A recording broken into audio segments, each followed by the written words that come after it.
Tenho a mesma objeção quanto ao que foi dito pelo juiz, não estou satisfeito. Não é necessário. Tudo bem, mesma conclusão, mesma análise. Obrigado.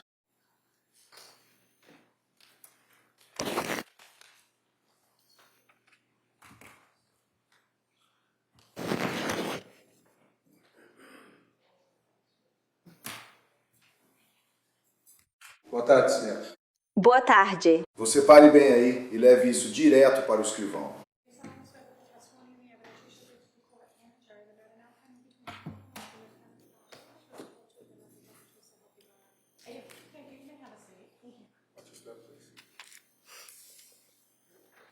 Boa tarde. Boa tarde. Luciano Pérez. Obrigada, meritíssima. Boa tarde. Você pode, por favor, dizer e soletrar seu nome para o registro? Sim, meu nome é Renee Stonebridge, Renee-Stonebridge. Onde você trabalha? Eu trabalho para o estado de Massachusetts, no escritório de Boston. E em qual departamento você trabalha? Eu trabalho no escritório do médico legista-chefe. E há quanto tempo você trabalha lá? Eu trabalho lá desde julho de 2017.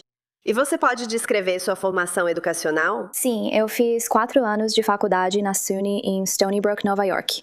Eu cursei 2 áreas principais, língua e literatura alemã e biologia. E depois fiz 4 anos na Universidade Americana de Antigua, onde obtive meu diploma de medicina. Também me formei com honras, magna cum laude. Depois disso, fiz um programa de residência combinado de 4 anos em patologia anatômica e clínica no Hospital NYU Winthrop, em Long Island, Nova York. Também atuei como residente-chefe durante meu último ano lá, então em 2016 e 2017. Depois disso, fiz um ano de especialização em patologia forense no escritório do médico legista-chefe de Boston. E depois disso, fiz um programa de especialização em neuropatologia de 2 anos pela Universidade Brown, no Rhode Island Hospital. E tenho certificação em patologia forense, patologia anatômica, patologia clínica e neuropatologia. O que é neuropatologia? Neuropatologia é o estudo do cérebro, da dura mater, dos olhos, da medula espinhal e dos músculos. Qual é o seu papel no escritório do médico legista-chefe aqui em Massachusetts? Meu papel lá é diretora de cardiopatologia e neuropatologia. Também sou médica legista, mas meu foco principal são cérebros e corações. Então, pode acontecer de um médico legista estar fazendo uma autópsia e ele te enviar um cérebro, olhos ou coisas desse tipo para você examinar. Sim. E por que essas coisas são enviadas para você em particular? Nós temos certos critérios que são seguidos para que uma avaliação neuropatológica aconteça.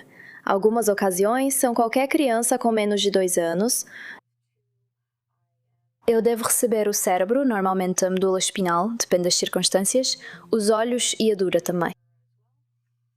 Além disso, se houver qualquer suspeita de algum tipo de lesão na cabeça de natureza homicida, trauma contuso, normalmente esses casos também vêm para mim. Às vezes, há casos em que pode ser algo que é uma surpresa. Uma pessoa, um dos legistas, está fazendo a autópsia, a cabeça é aberta e eles veem algo inesperado. Eles veem algo que pode ser difícil de diagnosticar para alguém que não tem treinamento em neuropatologia. Ou pode ser algo como um tumor que é inesperado, ou uma doença neurológica rara, uma doença neurodegenerativa que exige uma avaliação neuropatológica mais aprofundada. E você foi encarregada de fazer alguns exames relacionados a Cora Clancy, Dawson Clancy e Callan Clancy? Sim.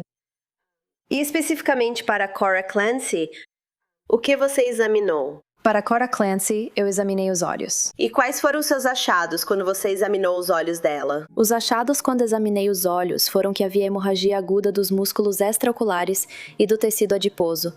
Então, quando os olhos são retirados, isso acontece depois que o cérebro é retirado do crânio. E existe uma parte fina do osso na porção frontal inferior do crânio, onde esse osso está quebrado, e então os olhos podem ser examinados por dentro da cabeça. Obviamente, eles também são examinados pelo lado de fora da cabeça.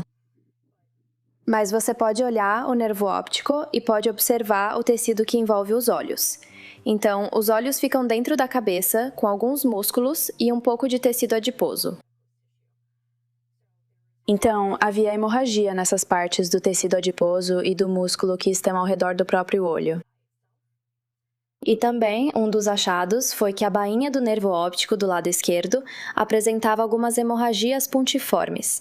Então, os olhos, eles ficam posicionados na cabeça e aí tem um nervo óptico que se conecta à parte de trás do olho e vai até o cérebro, que envia esses sinais para que as pessoas possam enxergar. E havia alguma hemorragia nessa região ao redor do nervo que conecta o olho esquerdo? E você consegue determinar, ao ver essas hemorragias, o que as causou? As hemorragias em si são um achado muito inespecífico. No entanto, considerando todo o caso, sabendo o que sei pelos achados da autópsia, posso dizer que é compatível com algo relacionado à asfixia. E por que quando há algo relacionado à asfixia, isso significa estrangulamento de algum tipo, correto? Sim, pode ser. Por que esse tipo de hemorragia ocorre no olho? O que acontece quando há algum tipo de evento asfíxico em uma pessoa? Pode ser por várias razões diferentes, mas o que acontece é que o sangue na cabeça, se houver, por exemplo, algum tipo de compressão no pescoço ou outra coisa que cause asfixia, existem várias possibilidades, mas se houver algum tipo de compressão, o sangue basicamente fica meio que preso na região da cabeça. E como o sangue não consegue fluir de volta pelo corpo, o que acontece é que existem pequenos vasos sanguíneos. Eles estão nos olhos, na pele, na boca, em toda a região da cabeça. Eles basicamente ficam bloqueados com esse sangue porque ele não consegue se mover. E esses pequenos vasos sanguíneos acabam se rompendo, o que leva a essas pequenas hemorragias. E em relação a Dawson Clancy, o que você examinou em Dawson Clancy? No caso de Dawson Clancy, eu examinei os olhos também. E quais foram seus achados? Os achados foram que também havia algumas hemorragias agudas nesses músculos e no tecido adiposo ao redor dos olhos. E então o olho direito tinha algumas pequenas hemorragias na retina posterior e na bainha do nervo óptico. Então, na parte de trás do olho, há a retina dentro do olho, e a retina se conecta com o nervo óptico na parte posterior do olho. E, neste caso, havia um pouco de hemorragia nesse ponto de conexão onde a retina se conecta ao nervo óptico. E o que é hemorragia? Hemorragia, basicamente, é sangue que não está mais contido dentro de um vaso sanguíneo. Então ele escapou desse vaso sanguíneo. Correto.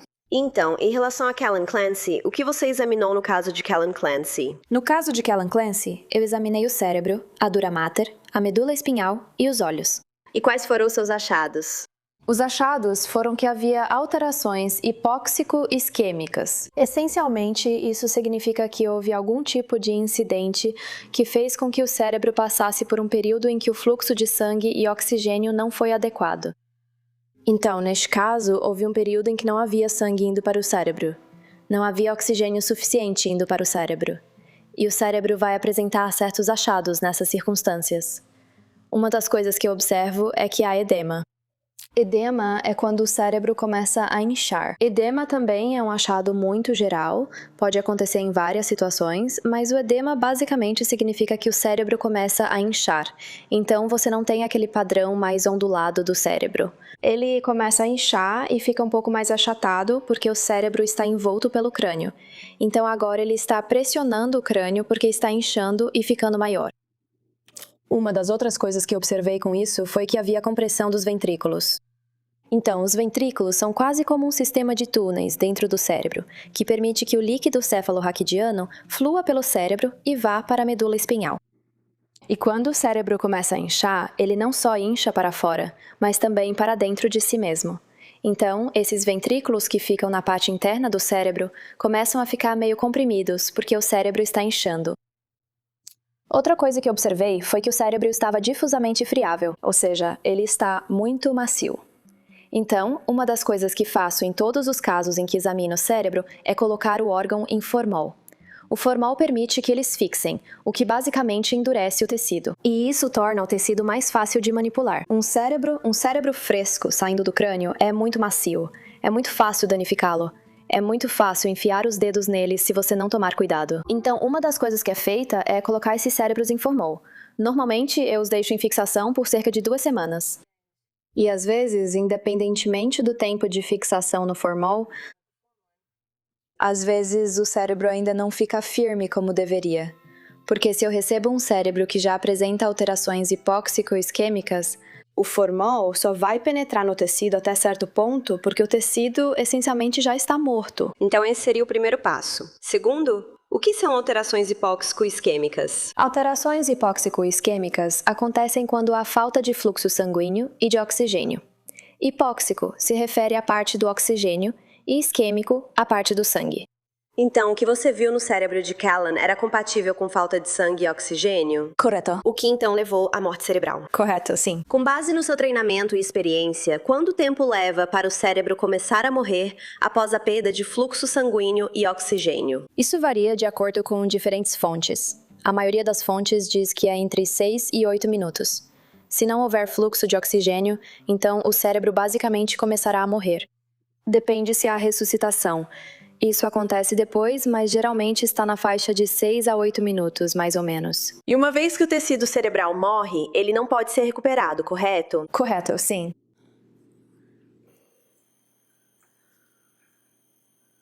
Não tenho mais perguntas, obrigada. De nada.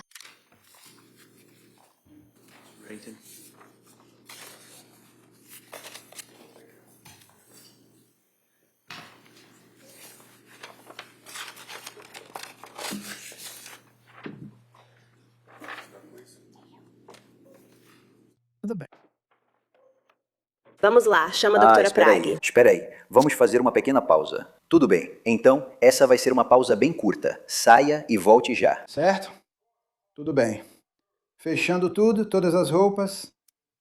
Mais uma chance, por favor. Por aqui.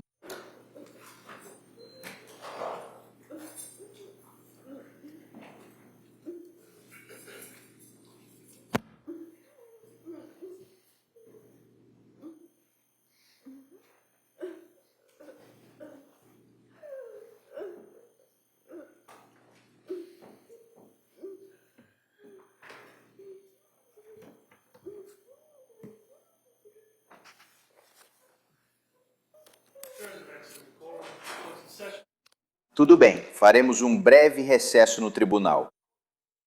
Todos esvaziem o tribunal.